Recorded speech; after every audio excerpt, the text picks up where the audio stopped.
Hello. आज मैं आपको बताने वाली हूँ ओव्यूलेशन के बारे में। हम आज पढ़ने वाले हैं ओव्यूलेशन।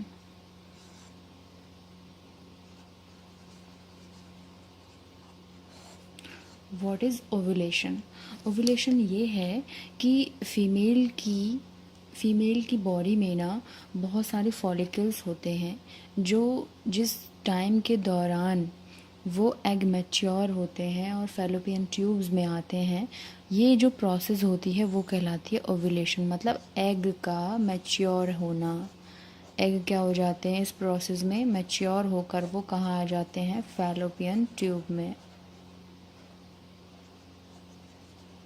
फैलोपियन ट्यूब्स के बाद में यदि यहाँ पर इस समय फीमेल अपने पार्टनर के साथ संपर्क बना लेती हैं तो वो क्या हो जाती हैं? प्रेग्नेंट हो जाती हैं। ओके। अब हम ये जानेंगे कि ओव्यूलेशन है क्या। Ovulation is the release of an egg from one of A woman ovaries. Okay. Ovary से यहाँ पर यहाँ पे ovary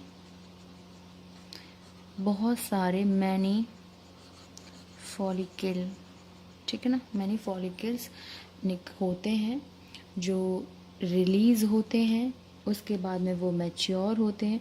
after the egg released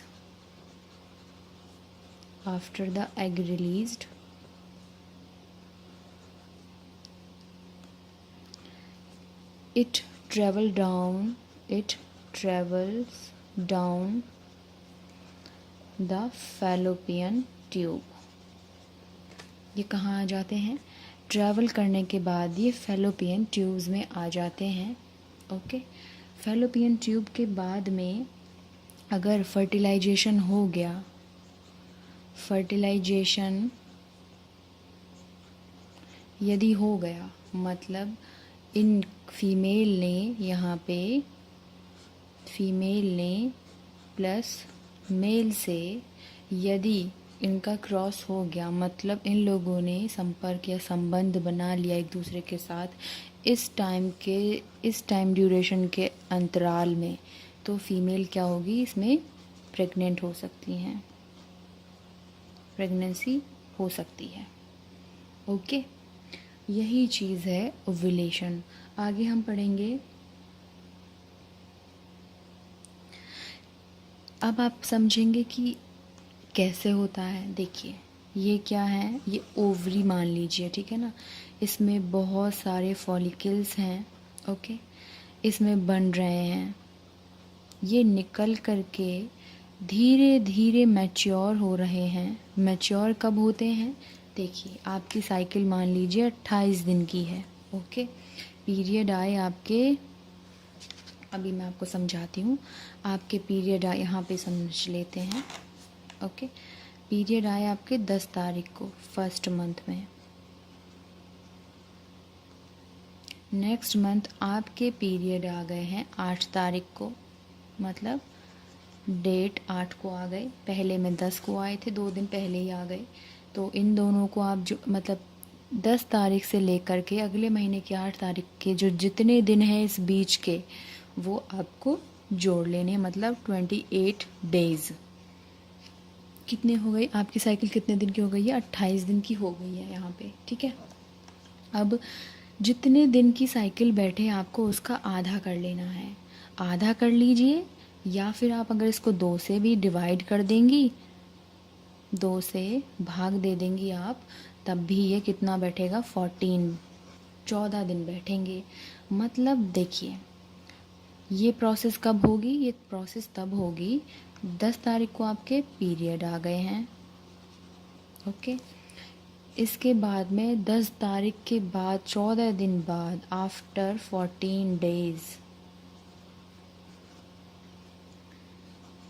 आपकी जो बॉडी में एग होंगे ना वो क्या हो जाएंगे? मैच्योर। मतलब इन 14 दिनों में आपकी जो ओव्यूलेशन पीरियड होगा ना, आपका एग मैच्योर हो जाएगा 14 दिन में। 10 तारीख पीरियड आ गए, कंफर्म हो, मतलब पीरियड आए, आप फ्री हो गई। इसके 14 दिन बाद यदि आप अपने पति के साथ संपर्क बनाएंगी ठीक है ना। अपने पार्टनर के साथ यदि आप संपर्क बनाएंगी तो आप प्रेग्नेंट हो सकती हैं, क्योंकि आपके एग मैच्योर हो गए हैं और आपको सही टाइमिंग पता है कि आपको संपर्क कब बनाना है।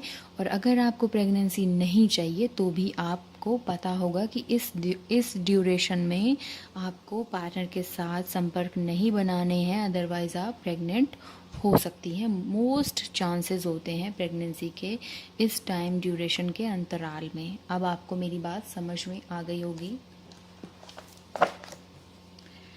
अब समझेंगे आप क्या होगा। देखिए, ये है ओवरी मान लीजिए, ठीक है ना। आपको पिछला तो बता दिया मैंने, ये क्या है, ओवरीज।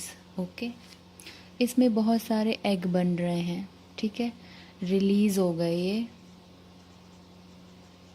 रिलीज़ हो रहे हैं ये धीरे धीरे। कितने दिन में, 1 to 14 डेज़ में, 14 दिन बाद तक ये कितना बड़ा, ये मैच्योर हो गया एग। क्या है ये, पूरा एग मैच्योर हो गया है। मैच्योर होने के बाद में ये कहाँ पर आ जाता है, फैलोपियन ट्यूब में।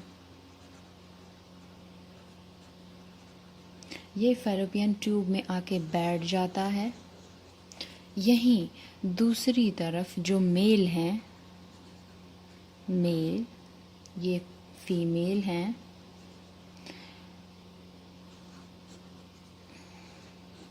मेल का, फीमेल का साइन ये होता है, मेल का ये होता है। ओके, यहीं पर मेल ने फीमेल से क्रॉस कर लिया, इट मीन्स रिलेशन बना लिया, संबंध बना लिए उन्होंने अपने हस्बैंड के साथ में। तो क्या हुआ, यहाँ से मेल के पास से क्या गया, स्पर्म सेल गई। क्या गई, एक सेकेंड, चलिए, यहाँ से ये क्या गई हैं, ये है स्पर्म सेल। क्या है ये, स्पर्म सेल हैं जो मेल के पास होती हैं। फीमेल के पास क्या है, एग है। क्या है, एग है। एग इधर से आया, स्पर्म इधर से गया, दोनों क्या हो गए,